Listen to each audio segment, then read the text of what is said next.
वर्षा को नहीं आसला एक बड़ खबर। राज्य में 20 जाए काल बैशाखी वर्षा।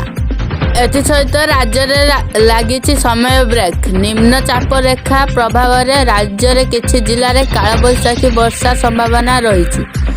ओडिशा मध्य दे पश्चिम बंग उत्तर आंध्र प्रदेश पर्यंत एक ट्रफ लाइन सृष्टि होईछि। एही ट्रफ लाइन प्रभाव में आसंता 20 पर्यंत ओडिशा रे किछि किछि स्थान रे दिनर तापमात्रा 3 रु 5 डिग्री ह्रास पाइबा सह हालुका रु मध्यम धारणार वर्षा हेबार संभावना रही।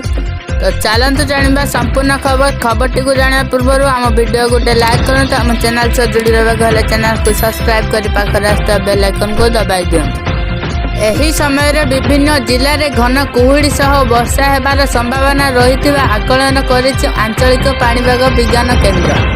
तेबे 19 तारीख बेलू काल बैशाखीर प्रभाव अधिक रहिबा नहीं आकलन करा जायछि। 19 बेलू निम्न चाप रेखा सह बंगोपसागर रे एक गुरुचाप बलय सृष्टि हेब। एहा सह वायुमंडल चापर प्रभाव पड़िबो। एभली 3 प्रकार पाणीपाग नियमिक जगु राज्य में बिजुली घड़घड़ी सहित वर्षा और स्थाने स्थाने 40 रु 50 किमी पर्यंत पवन बहिबार आशंका रही।